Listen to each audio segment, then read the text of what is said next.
हाय दोस्तों, स्वागत है आपका अपने इस विद्याकुल टीचिंग सेंटर चैनल में। दोस्तों, आज के इस सेशन में हम लोग 10th क्लास की केमिस्ट्री के चैप्टर 1 के most important VVI subjective question को देखने वाले हैं, जो एग्ज़ाम की दृष्टि से बहुत ही महत्वपूर्ण है। दोस्तों यह एक क्रैश कोर्स का सीरीज चल रहा है, जिसमें मैंने 10 वीडियो मैक्सिमम 10 वीडियो अपलोड कर रखा है। यदि आप उस वीडियो को अभी तक नहीं देख पाए हैं तो जाकर देख सकते हैं, प्लेलिस्ट में उसका वीडियो डाला गया है और सीक्वेंस रूप से वीडियो डाला गया है ना, जाकर देख सकते हैं। तो आज के जो सेशन है, इसमें हम लोग आज के सेशन को स्टार्ट करते हैं। तो पहला जो क्वेश्चन दिया गया आपके सामने कि रासायनिक समीकरण क्या है, रासायनिक समीकरण क्या है, केमिकल इक्वेशन, और इसके उदाहरण सहित उनके प्रकारों का क्या करना है, उल्लेख करना है, कुछ प्रकार का उल्लेख करना है।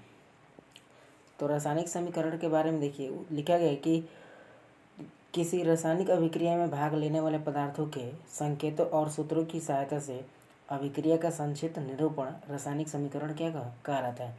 रासायनिक समीकरण का मतलब होता है कि उस समीकरण में किसी रासायनिक अभिक्रिया में जो भाग लेने वाले पदार्थ होते हैं, पदार्थ है ना, जो तत्व होते हैं, उनके संकेत और उनको सूत्र की सहायता से जो अभिक्रिया का संक्षिप्त निरूपण होता है, उसको अपन क्या बोलते हैं, रासायनिक समीकरण बोलते हैं। जैसे यहाँ लिखा गया है कि जब हाइड्रोजन की अभिक्रिया क्लोरीन से करते हैं तो हाइड्रोक्लोरिक अम्ल बनता है। जैसा कि देख सकते हैं, जो कह रहा है कि जब हाइड्रोजन, इसका संकेत H2 होता है, कि अभिक्रिया किससे कराई जाती है, क्लोरीन से, Cl2 से, तो क्या बनता है हमारा, तो हाइड्रोक्लोरिक अम्ल बनता है, HCl बनता है ना। तो देख सकते हैं इसमें कि कह रहा है कि किसी रासायनिक अभिक्रिया में, ये कोई केमिकल रिएक्शन है ना, इसमें जो भाग लेने वाले पदार्थ है, जैसे हाइड्रोजन है और क्या है, क्लोरीन है ना, इनके सूत्र की सहायता से, है ना, इनके संकेत और सूत्र की सहायता से अभिक्रिया का जो ये संक्षिप्त निरूपण है, यही क्या कहलाएगा हमारा, तो रासायनिक समीकरण कहलाएगा। समझ गए। चलते हैं नेक्स्ट क्वेश्चन पर। अब इसके मतलब रासायनिक समीकरण जो है ना, इसके दो प्रकार होते हैं। एक तो संतुलित समीकरण होता है, दूसरा असंतुलित समीकरण होता है।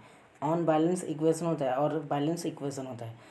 तो संतुलित समीकरण का मतलब होता है कि जिसमें जैसे लिखा गया इसमें कि संतुलित रासायनिक समीकरण वह समीकरण जिसमें समीकरण के दोनों ओर प्रत्येक परमाणु की संख्या क्या होती है, समान होती है। कहने का मतलब कि संतुलित समीकरण, रासायनिक समीकरण वह समीकरण है जिसमें प्रत्येक साइड में दोनों तरफ की जो परमाणु की संख्या होती है क्या होती है, इक्वल होती है, समान होती है ना। जैसा कि यहाँ लिखा गया है, H2 की अभिक्रिया कराया गया था अभी थोड़ा देर पहले Cl2 से, तो क्या बना था, HCl बना था, है ना। देखिए फिर से लिखते थे एक बार, क्या बना था, तो जब H2 की अभिक्रिया कराया गया था Cl से, तो अभिक्रिया के पश्चात बना था HCl बना था, है ना, HCl। तो इधर दो देख सकते हैं, ये हम दो है ना, इधर दो हाइड्रोजन है, दो क्लोरीन है, लेकिन इस साइड एक हाइड्रोजन और एक क्लोरीन है, तो यहाँ पे अपन दो लिख सकते हैं, है ना। तो इस तरह देख सकते हैं कि आपके दो हाइड्रोजन इधर है और इधर भी दो हाइड्रोजन है। तो हाइड्रोजन की जो संख्या बैलेंस है, संतुलित है। उसी तरह क्लोरीन की जो संख्या इधर इस साइड दो है और इस साइड भी कितनी हो जाएगी, दो हो जाएगी। तो क्लोरीन और हाइड्रोजन की संख्या दोनों साइड क्या है, समान है। तो इसको हम लोग क्या बोलेंगे, संतुलित रासायनिक समीकरण बोलेंगे, है ना। जैसे अब हो गया दूसरा। अब देखिए दूसरा जो है हमारा असंतुलित समीकरण। असंतुलित समीकरण का मतलब कि जो हमारे अभिकारक होते हैं, और मतलब अभिकारक मतलब जो अभिक्रिया में भाग लेने वाले होते हैं ना, और प्रतिफल का मतलब कि जो अभिक्रिया के पश्चात जो बनता है उसके उसमें ना जो परमाणु की संख्या होती है समान नहीं रहती है ना, इक्वल नहीं रहती है, अलग अलग रहता है। तो उसको अपन बोलेंगे क्या, असंतुलित रासायनिक समीकरण। जैसे एग्जाम्पल के तौर पर लिखा गया है यहाँ, H2 की अभिक्रिया जब हम लोग O2 के से कराते हैं तो अभिक्रिया के पश्चात क्या बनता है, जल बनता है, H2O। अब आप देख सकते हैं कि यहाँ दो हाइड्रोजन है, तो इसमें एक ही हाइड्रोजन दिखाई दे रहा है, मतलब ऑक्सीजन दिखाई दे रहा है, लेकिन यहाँ हाइड्रोजन की संख्या बराबर है और ऑक्सीजन की संख्या बराबर नहीं है। तो इसको हम लोग असंतुलित समीकरण बोलेंगे, है ना। इसको क्या बोलेंगे अपन, असंतुलित समीकरण बोलेंगे, यानी अनबैलेंस इक्वेशन बोला जाएगा। समझ गए। चलते हैं नेक्स्ट क्वेश्चन पर। अब दूसरा क्वेश्चन है कि दो तत्वों के बीच संयोजन अभिक्रिया का कुछ उदाहरण लिखना है। दो तत्वों के बीच, है ना। तो संयोजन अभिक्रिया का मतलब होता है, जिसको इंग्लिश में बोलते हैं एडिशनल रिएक्शन, है ना। संयोजन का मतलब कि दो पदार्थों का संयोजन होना, मिलना, है ना, मिलकर नए पदार्थों का निर्माण होना, संयोजन अभिक्रिया कहलाता है। तो उदाहरण में मैंने लिखा है कि जब हाइड्रोजन की अभिक्रिया क्लोरीन से करते हैं तो हाइड्रोजन क्लोराइड बनता है। जैसे देख सकते हैं यहाँ लिखा गया है कि H2 की अभिक्रिया जब Cl2 से कराया गया है तो 2HCl का निर्माण हुआ है। जैसे इसको मैंने अभी थोड़ी देर पहले बताया कि जब H2 की अभिक्रिया हाइड्रोजन की अभिक्रिया कराया गया था Cl2 से, तो इस प्रकार से क्या बना था, तो बना था 2HCl बना था, है ना। तो देख रहे हैं कि आप दो अलग अलग पदार्थ है ना, दो अलग अलग तत्व है, यह दोनों मिलकर एक नए पदार्थ का निर्माण कर रहे हैं। तो इसलिए अपन इसको क्या बोलेंगे, संयोजन अभिक्रिया बोलेंगे। ये जो रिएक्शन है, केमिकल रिएक्शन, इसको अपन क्या बोलेंगे, संयोजन अभिक्रिया बोलेंगे, संयोजन रिएक्शन बोलेंगे, कॉम्बिनेशन रिएक्शन बोलेंगे। चूँकि दो अलग अलग पदार्थ मिलकर एक नए पदार्थ का क्या कर रहे हैं, निर्माण कर रहे हैं, प्रोडक्शन कर रहे हैं, इसलिए इसको हम अपन क्या बोलेंगे, संयोजन अभिक्रिया बोलेंगे। दूसरा एग्जाम्पल देखते हैं कि जब H2 की अभिक्रिया O2 से कराई जाती है तो जल का निर्माण होता है। कह रहा है कि जब H2 की अभिक्रिया मतलब हाइड्रोजन की अभिक्रिया किससे कराई जाती है, O2 से, ऑक्सीजन से, तब किसका निर्माण होता है, तो जल का निर्माण होता है, H2O का निर्माण होता है। तो देख सकते हैं कि इसमें भी दो अलग अलग पदार्थ हैं, है ना, दोनों संयोजन होकर एक अलग पदार्थ का निर्माण हो रहा है, मतलब यहाँ जल का निर्माण हो रहा है। तो संयोजन हो रहा है कि नहीं हो रहा है, हो रहा है संयोजन। तो इस प्रकार से हम लोग ये जो अभिक्रिया है, रिएक्शन है, इसको हम लोग क्या बोलेंगे, संयोजन अभिक्रिया बोलेंगे, है ना। अगला क्वेश्चन है उसी का टॉपिक अगला, कि जब कार्बन और ऑक्सीजन की अभिक्रिया कराई जाती है तो कार्बन डाइऑक्साइड बनता है।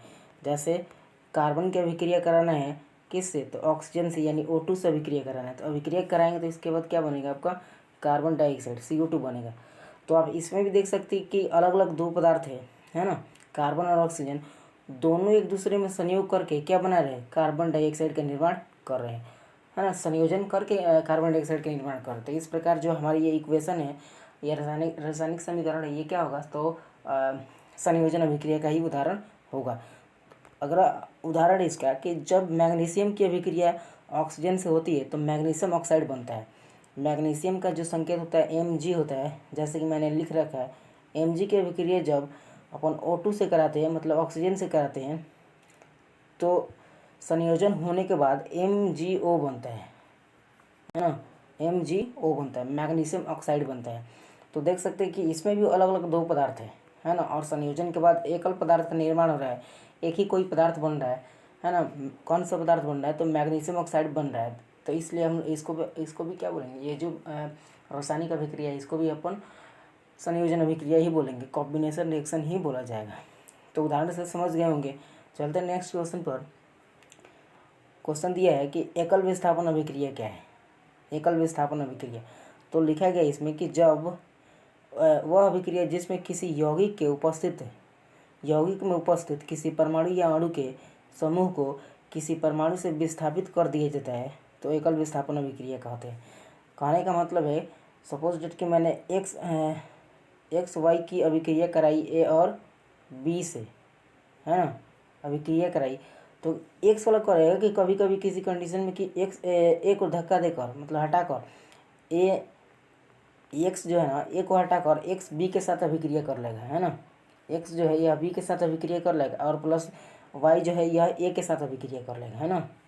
तो इस तरह का जो अभिक्रिया होता है ना, इसको हम लोग बोलते हैं एकल विस्थापन अभिक्रिया बोलते हैं, है ना। जैसे एग्जाम्पल में लिखा गया यहाँ कि जिंक के टुकड़े को कॉपर सल्फेट के विलयन में डालने पर कॉपर सल्फेट से कॉपर को क्या करता है, जिंक विस्थापित कर देता है। जैसे रिएक्शन के तौर पर मैं बता दूं आपको कि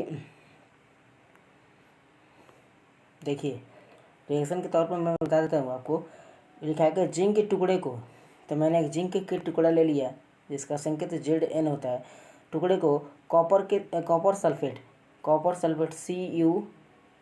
CuSO4, जिंक के जो टुकड़ा है इसको कॉपर सल्फेट में डुबा दिया जाता है। तो डुबाने के बाद जो अभिक्रिया होता है तो उससे हमारा क्या बनता है, कॉपर सल्फेट करता है कि कॉपर सल्फेट जो है, कॉपर सल्फेट से, यानी इससे कॉपर सल्फेट से कॉपर क्या करता है कि जिंक को विस्थापित कर देता है, जिंक को हटा देता है। तो जैसा कि फिर से एक बार लिख देते हैं हम यहाँ, Zn की अभिक्रिया, मतलब Zn को, जिंक को कॉपर सल्फेट के विलयन यानी CuSO4 में जब डुबाते हैं तो जिंक कॉपर को क्या करता है, विस्थापित कर देता है ना, उसको हटा देता है वहाँ से, और अभिक्रिया करके स्वयं क्या बनाता है, तो ZnSO4 बनाता है ना, ZnSO4 बनाता है, और जिंक को विस्थापित करके, मतलब कॉपर को विस्थापित करके साइड कर देता है। है ना, ऐसे। तो देख सकते हैं कि जिंक जो है ये कॉपर को हटाकर और स्वयं SO4 के साथ क्या हो गया, चिपक गया, अभिक्रिया कर लिया है और कॉपर को अलग कर दिया है। तो इस तरह के जो रिएक्शन होगा उसको अपन क्या बोलेंगे, तो एकल विस्थापन अभिक्रिया बोलेंगे, है ना। आगे देखते हैं क्वेश्चन नंबर 4 है कि क्या होता है जब, एक नंबर को कह रहा है कि जिंक धातु कॉपर सल्फेट के विलयन में डाली जाती है। हमको जिंक धातु को किस विलयन में डालना है, तो कॉपर सल्फेट के विलयन में डालना है। तो ये रहा आपका जिंक Zn और इसको डाल देना है किस में, तो कॉपर सल्फेट यानी CuSO4 के विलयन में डाल देना है। तो क्या होगा, जाहिर सी बात है कि जिंक जो है कॉपर को विस्थापित करके ZnSO4 बनाएगा, जिंक सल्फेट बनाएगा और कॉपर को विस्थापित कर देगा। तो इस प्रकार से अभिक्रिया होने के पश्चात क्या बनेगा, ZnSO4 और ये जो कॉपर है ये वाले, इनको क्या कर देंगे, साइड हो जाएगा, ये कॉपर साइड हो जाएगा। तो इस प्रकार से इसको लिख सकते हैं कि जब जिंक की अभिक्रिया जिंक की धातु को कॉपर सल्फेट के विलयन में डालते हैं तो जिंक जो होता है ये कॉपर को क्या करता है, विस्थापित करके साइड कर देता है और जिंक सल्फेट के साथ अभिक्रिया करके जिंक सल्फेट बना लेता है ना। मैं थोड़ा कलर चेंज कर लेता हूँ, ये रहा मैं। अब अगला उदाहरण इसमें दिया है कि सिल्वर धातु कॉपर सल्फेट के विलयन में डाली जाती है, मतलब सिल्वर धातु को कॉपर सल्फेट के विलयन में डालकर देखना है। तो सिल्वर का संकेत होता है Ag, है ना, Ag, और इसको डालना है किस तरह के विलयन में, तो कॉपर सल्फेट के विलयन में डालना है, CuSO4 के विलयन में डालना है ना। तो अभिक्रिया के पश्चात देखते हैं क्या बनेगा। तो इसमें क्या होगा कि जो ये हमारा सिल्वर है ये कॉपर को क्या करेगा, विस्थापित करके और SO4 के साथ मतलब सल्फेट के साथ क्या करेगा, अभिक्रिया करके बना लेगा AgSO4, है ना, AgSO4 और कॉपर को क्या करेगा, विस्थापित कर देगा साइड में। तो इस प्रकार से अभिक्रिया के पश्चात बनेगा सिल्वर सल्फेट और कॉपर, है ना। तीसरा टॉपिक है इसमें कि कैल्शियम कार्बोनेट को गर्म करना है, हीट कर देना है। तो कैल्शियम कार्बोनेट का जो फार्मूला होता है CaCO3 होता है, इसको गर्म करना है ना। तो गर्म करने का सिंबल ये होता है। तो जब गर्म करते हैं ना तो यह कैल्शियम ऑक्साइड बनता है, CaO बनता है ना, और CO3 नहीं CO2 बनता है ना, ऐसा बनता है। कहने का मतलब कि जब कैल्शियम कार्बोनेट को गर्म करते हैं, हीट करते हैं, है ना, तो यह कैल्शियम ऑक्साइड और कार्बन डाइऑक्साइड क्या करता है, रिलीज करता है। मतलब दो यौगिकों में क्या होता है, टूट जाता है, और यह कार्बन डाइऑक्साइड क्या होता है, तो ऊपर उठ जाता है, ऐसे, है ना, बचता है हमारा कैल्शियम ऑक्साइड बचता है। 5 नंबर क्वेश्चन है कि मैग्नीशियम रिबन को जलाने से पहले उसे रेगमाल से रगड़कर साफ क्यों किया जाता है। यह मैग्नीशियम रिबन एक तरह से जो होता है ना, यह पत्थर टाइप का होता है ना, कागज़ टाइप का होता है, लेकिन रियल में यह एक रिबन होता है। तो इसको हो रहा है कि मैग्नीशियम रिबन को जब जलाते हैं तो उस रेगमाल से, रेगमाल का मतलब समझ लीजिए कि एक तरह से सैंड पेपर होता है ना, जिससे हम लोग जंग लगे हुए कोई वस्तु को क्या करते हैं, छुड़ाते हैं, जिसको मूर्छा बोलते हैं। तो क्या करते हैं कि जब एक मैग्नीशियम रिबन होता है, सपोज डेट ये मैग्नीशियम रिबन है, तो इस पर क्या होता है ना कि ज़्यादा दिन तक रखे इस पर ऑक्सीजन की एक परत जम जाती है, ऑक्सीजन की एक परत जम जाती है ना। और जो ये होता है मैग्नीशियम, ये ऑक्सीजन के से क्या करता है कि मैग्नीशियम रिबन ऑक्सीजन से संयोग करके MgO ऑक्साइड मतलब मैग्नीशियम ऑक्साइड का क्या करता है, लेयर बना लेता है ना। मैग्नीशियम ऑक्साइड का एक लेयर बना लेता है, कौन, तो ये हमारा मैग्नीशियम, है ना। तो इस मैग्नीशियम ऑक्साइड को जो परत होता है, इसको जब तक हम लोग हटाते नहीं ना तब तक ये मैग्नीशियम रिबन जलता नहीं है। इसलिए अपन क्या करते हैं कि रेगमाल जो होता है, रेगमाल के द्वारा हम लोग क्या करते हैं कि इस मैग्नीशियम रिबन को रगड़ के क्या करते हैं, साफ़ करते हैं ऐसे, इस प्रकार से। और जब ये जो मैग्नीशियम ऑक्साइड की जो परत जमी हुई होती है जब हट जाती है तो क्या होता है कि इसको जलाने से क्या होता है, आसानी से यह जलने लगता है। इसलिए मैग्नीशियम ऑक्साइड को जलाने से पहले क्या किया जाता है, तो क्या उसको रेगमाल से यानी रेतमाल से या सैंड पेपर से क्या किया जाता है, रगड़ा जाता है ना। आइए देखते हैं क्या लिखा है इसमें कि उत्तर में लिखा है कि जब, क्योंकि मैग्नीशियम रिबन अधिक दिनों तक रख देने से वह ऑक्सीजन से संयोग कर मैग्नीशियम ऑक्साइड क्या करता है कि एक परत बना लेता है, इसलिए इसे रेगमाल से रगड़कर साफ़ कर दिया जाता है। और जब रेगमाल से रगड़कर साफ़ कर दिया जाता है तो मैग्नीशियम ऑक्साइड का जो परत होता है वह हट जाता है और आसानी से मैग्नीशियम रिबन जलने लगता है। और जब मैग्नीशियम रिबन जलता है तो इसको नंगी आँखों से नहीं देखना चाहिए, नहीं तो इसके द्वारा जो किरणें निकलती है वो आँख को क्षति पहुँचा सकती है ना। आशा करता हूँ दोस्तों समझ गए होंगे। चलते हैं नेक्स्ट क्वेश्चन पर। 6 नंबर है, अपघटन या वियोजन अभिक्रिया क्या है। तो अपघटन का मतलब होता है कि पदार्थों का टूटकर, यानी किसी यौगिक का टूटकर अन्य पदार्थों का निर्माण होना, है ना, अपघटन अभिक्रिया कहलाता है। जैसा लिखा गया इसमें कि वह अभिक्रिया जिसमें किसी यौगिक के बड़े अणु टूटने से दो या दो से अधिक सरल यौगिक बनते हैं। कहने का मतलब कि वह अभिक्रिया, मतलब इस अपघटन अभिक्रिया के द्वारा किसी बड़े बड़े यौगिक का टूटकर दो या दो से अधिक पदार्थों में क्या होता है कि एक सरल यौगिक बनाते हैं, जिसे हम लोग क्या कहते हैं, वियोजन अभिक्रिया कहते हैं। आइए एग्जाम्पल के माध्यम से समझते हैं हम लोग। जैसे लिखा गया कि कैल्शियम कार्बोनेट को गर्म करने पर कैल्शियम ऑक्साइड और कार्बन डाइऑक्साइड में बनता है। जैसे कि मैंने पहले आपको बता दिया है।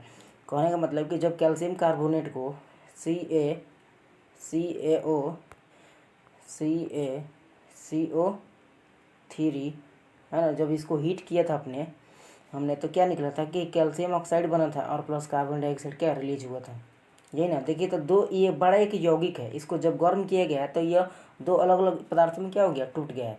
इसलिए अपन इसको क्या बोलेंगे, तो अपघटन अभिक्रिया बोलेंगे या फिर वियोजन अभिक्रिया बोला जाएगा।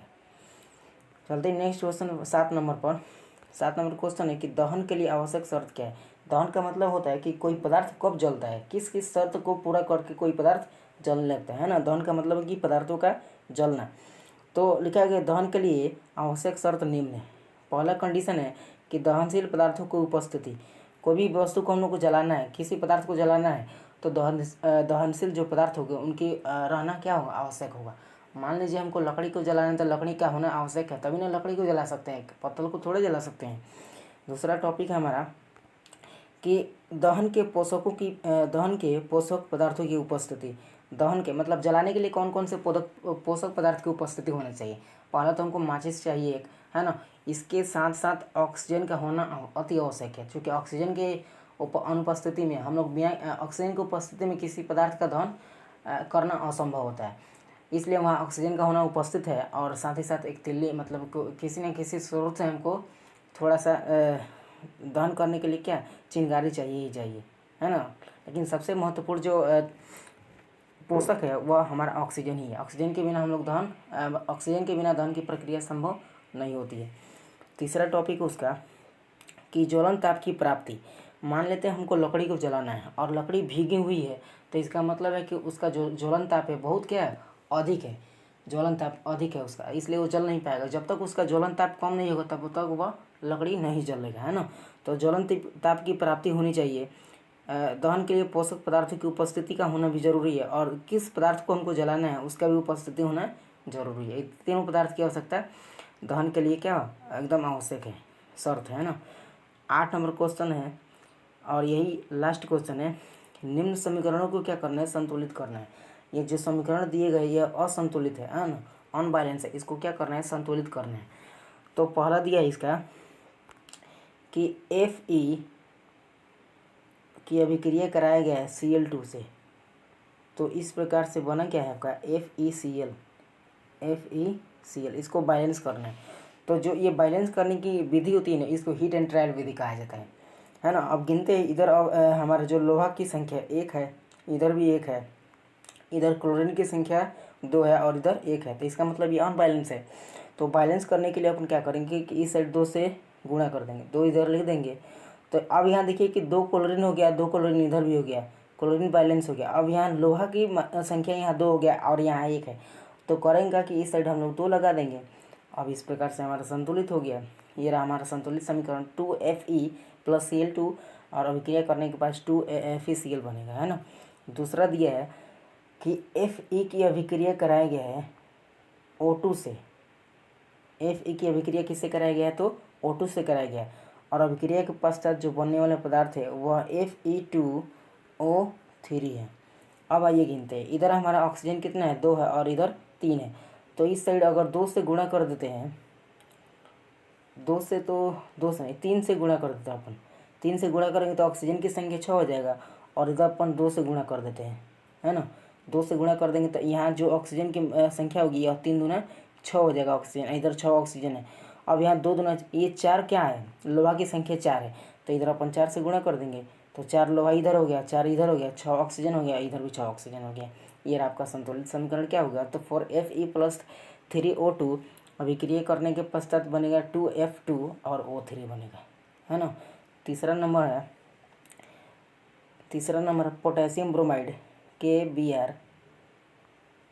प्लस Cl2 अभिक्रिया करने के पश्चात बना है KCl प्लस Br2, ये बना है। अब इसको संतुलित करना है अपन। तो देखते हैं यहाँ पोटेशियम हमारा इस साइड एक है, इधर भी पोटेशियम एक है, यानी पोटेशियम क्या है, संतुलित है। इधर क्लोरीन की संख्या 2 है और इधर क्लोरीन की संख्या कितनी है, 1 है। ब्रोमीन की संख्या इस साइड 2 है और इधर ब्रोमीन की संख्या कितनी है, 2 है, इधर 1 है। तो इसमें अगर अपन 2 से गुणा कर देते हैं तो पोटेशियम 2 हो जाएगा, और इसमें भी 2 से गुणा कर देते तो पोटेशियम ही कितना हो जाएगा, 2 हो जाएगा, पोटेशियम संतुलित हो जाएगा। अब 2 यहाँ से ब्रोमाइड हो जाएगा, इधर भी 2 क्या हो जाएगा, ब्रोमाइड हो जाएगा। 2 क्लोरीन यहाँ हो जाएगा इससे, है ना। अब 2 क्लोरीन ऑलरेडी यहाँ दिया है, तो इस प्रकार से यह संतुलित हो गया।